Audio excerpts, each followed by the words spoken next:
go across now to the president of SIAM, the auto industry body. Mr. Abhay Firodia joins us. Mr. Firodia, we heard from Nitin Gadkari, the road transport minister, suggesting that the plan of battery swapping wasn't necessarily a viable one. We know that the Niti Aayog has been working on this plan. I also am given to understand that it hasn't met with enthusiastic response from the sector itself.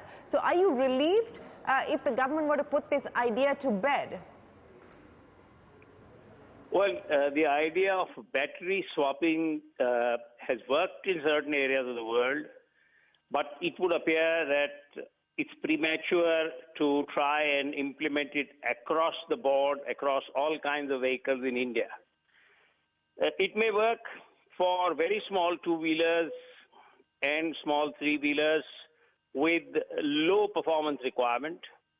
It may work for buses which are run within a very small confine, let's say within the city. But swappable batteries on cars and performance bikes are not easy to implement, and therefore there has been a difference of opinion, not only within the automobile industry, yes, but across even the regulating agencies, as to whether or not swapping of batteries is necessary. So then this doesn't surprise you, the fact that Mr. Gadkari seems to suggest that battery swapping is not a viable option, and it seems the indications are that this is not going to be taken forward by the government, at least if one goes by what Mr. Gadkari publicly stated today. You wouldn't be surprised, given the fact that during the consultation process or the stakeholder feedback process, the feedback hasn't been positive. Yes, there has been a variety of input. Recently, the Minister for Renewable Energy held a meeting with automakers and also with a number of the government agencies, and it clearly came out that it is necessary to create a consensus. So the automobile industry, under the aegis of SIAM, is putting together a white paper in this regard, which will, within the next few days, be submitted to the government. The automobile industry does not unanimously say battery swapping is needed or not needed. And it certainly says that electric vehicles are the way to the future, and conditions need to be created whereby a unified policy can be created, which is subscribed to both by government and by the industry, so that one can work in a concerted manner. Very quickly, Mr. Firodia. So what is that? What is it that you need from that policy? What is it that you ask of the government from that policy? Give me the quick sort of headlines that you're seeking in terms of intervention from the government when you talk about a unified electric vehicle policy. We need a timeline as to what is the timeline with which the government wants to work. It is not something which can be done from today to tomorrow. So we need to set out a time plan.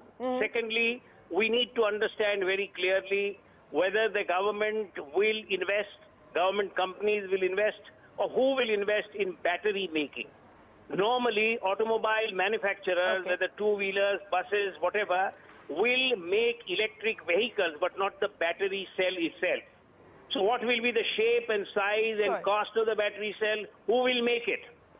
And then what about the infrastructure for charging? Now, these are issues on which unanimity needs to be achieved between the government and the industry so that we can work together.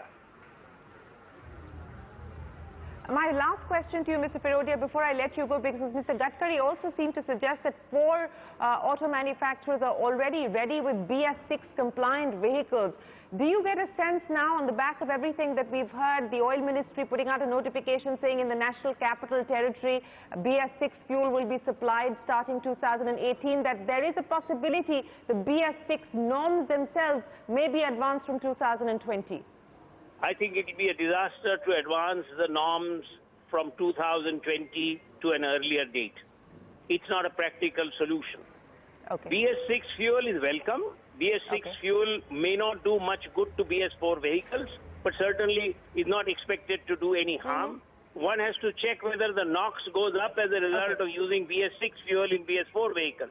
But the right thing to do is not to try to advance BS6, because it is impractical to do so. The right thing to do is to get rid of the BS2 vehicles tens of thousands of them are still Sure. running around in the country and certainly in the Delhi area. So if you want to attack pollution, get rid of BS2 All right. vehicles.